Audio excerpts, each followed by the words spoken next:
네, 이번 시간에는 세 번째 단원 다항식의 계산입니다. 먼저 다항식의 덧셈과 뺄셈 보겠습니다. 우리가 앞 단원에서 단항식을 배웠죠. 단항식은 단 한 개라는 뜻이에요, 그죠?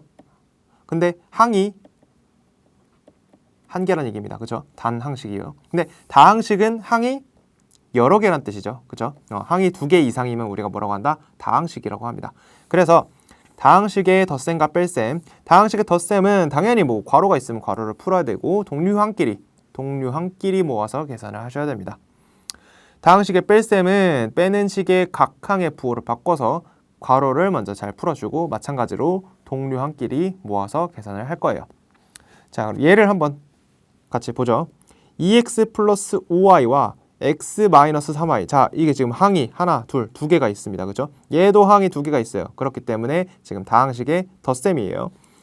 자, 먼저 괄호를 풀 수 있으면 괄호를 다 풀어줘라. 괄호를 다 풀어도 얘는 상관이 없죠. 지금 덧셈이기 때문에. 그죠? 그래서 괄호를 다 풀었어요. 그 다음 동류항끼리 모아야죠. 동류항이 뭐죠? 문자가 같고 차수도 같은 항을 우리가 동류항이라고 하죠. 자, 문자 x, x, 1차 둘 다 같죠, 그죠? 그래서 동류항끼리 묶어줬어요. y도 마찬가지로. 그 다음에 이제 어떻게 해요? 계산을 해주셔야겠네요. 덧셈 뺄셈 똑같이 해주시면 돼요. 2x랑 x를 더했어요. 3x 됐죠? 5y에서 3y 뺐습니다. 2y 됐습니다. 그래서 3x 플러스 2y 이렇게 써주시면 계산이 끝난 겁니다. 더 이상 계산이 안 되죠, 그죠? 자, 마찬가지 뺄셈도 해볼게요.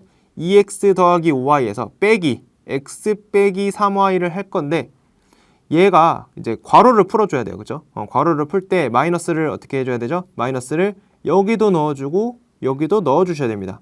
자, 헷갈리지 않도록 여기에만 넣으시면 안 돼요, 그죠? 그래서 마이너스를 x에도 넣어주고 얘도 마이너스를 넣어줬더니 어떻게 돼요? 마이너스랑 마이너스가 만나서 플러스가 됐습니다, 그죠?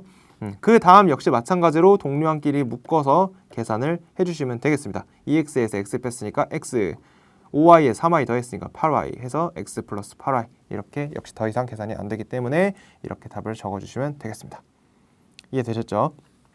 자, 그래서 괄호가 여러 가지 괄호가 있을 수도 있겠죠. 뭐 소괄호도 있고 중괄호도 있고 대괄호도 있고 당연히 우리가 원래 혼합 계산 하듯이 소괄호부터 계산을 하고 그 다음 중괄호, 그 다음 대괄호 순서로 괄호를 풀어서 계산을 하시면 되겠고요.